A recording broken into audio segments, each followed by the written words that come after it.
Assalamualaikum warahmatullahi wabarakatuh. Perkenalkan, nama saya Gis Ahmad Fauji dari Pendidikan Sejarah.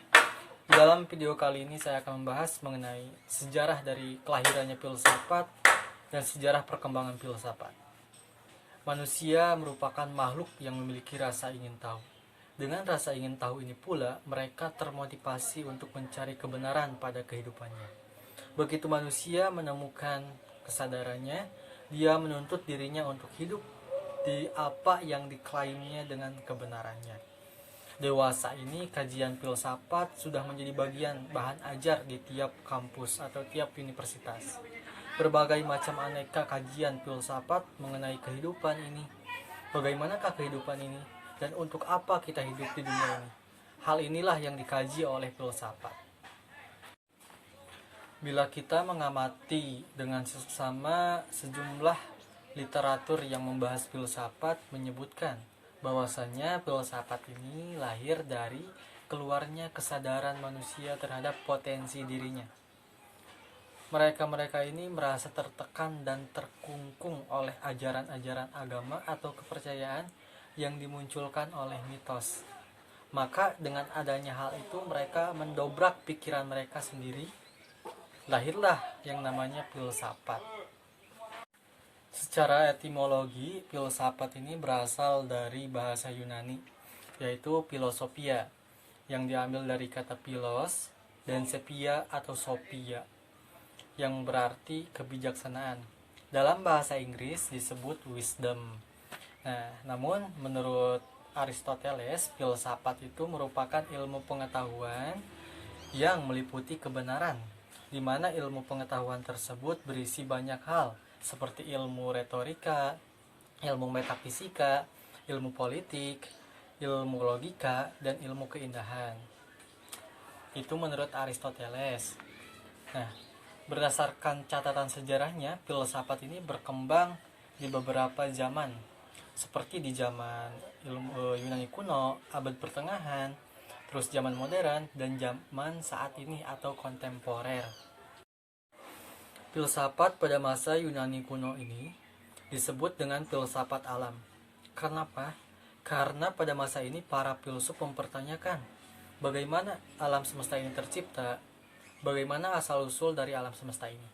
Salah satu filsuf yang mengkaji alam semesta ini adalah Thales yang pertama kali. Dia menyebutkan alam semesta ini berasal dari air. Namun setelah filsafat alam berakhir, muncul lagi filsafat dengan transisi terbaru, yaitu filsafat yang mengkaji manusia sebagai objek utamanya. Para filsuf yang terkenal pada masa filsafat ini ialah Aristoteles, Plato, dan juga Socrates. Selanjutnya ada zaman kegelapan atau abad pertengahan. Kenapa disebut zaman kegelapan? Karena memang pada masa ini ilmu pengetahuan mengalami kemunduran yang disebabkan oleh para gerejawan yang mengkungkung atau menjerat para pemikir filsuf. Tidak boleh ada pemikiran yang bertentangan dengan aturan gereja. Jika ada pemikiran yang bertentangan, maka para filsuf tersebut akan dihukum dengan seberat-beratnya atau bahkan dieksekusi mati. Secara garis besar, zaman kegelapan ini dibagi menjadi dua periode. Yang pertama itu skolastik Kristen, dan yang kedua skolastik Islam. Para filsuf yang terkenal pada masa ini antara lain seperti Thomas Aquinas, Augustinus, Al-Farabi, Ibnu Rashid, Ibnu Sina, dan lain-lain. Filsafat pada zaman modern ini, atau yang seringkali disebut dengan zaman Renaissance, merupakan zaman transisi ilmu pengetahuan mengalami kemajuan kembali. Adapun ciri utama dari filsafat pada zaman modern ialah individualisme, humanisme, dan juga lepas dari kungkungan agama. Sering disebut dengan tegaknya corak pemikiran antroposentrisme, karena memang pada masa ini fokus utamanya itu terhadap manusia. Adapun aliran-aliran filsafat yang muncul pada masa ini ialah filsafat rasionalisme, empirisme, kritisme, idealisme, positivisme, dan juga marxisme. Yang terakhir itu ada filsafat masa kontemporer. atau yang sering disebut dengan zaman logosentris.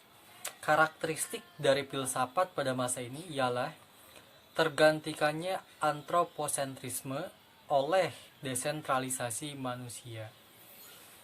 Adapun aliran-aliran filsafat yang muncul pada masa ini ialah seperti pragmatisme, positivisme, fenomenologi, dan juga postmodernisme. Jadi, pada kesimpulannya, filsafat itu bukan suatu ilmu yang bertentangan dengan agama. Bukan sama sekali, itu sangat keliru. Filsafat merupakan ilmu yang mempelajari tentang kebijaksanaan. Cuman, tujuan dari filsafat itu bukan semata-mata mencari kebijaksanaan, tapi lebih ke mencari pertanyaan-pertanyaan yang terstruktur daripada kenyataan yang ada di dunia ini. Dan satu hal yang penting, filsafat itu secara hakikatnya itu bukan suatu disiplin ilmu. Makanya, sampai kapanpun filsafat tidak akan mati dan tidak akan habis untuk dibahas sampai kapanpun itu. Terima kasih. Assalamualaikum warahmatullahi wabarakatuh.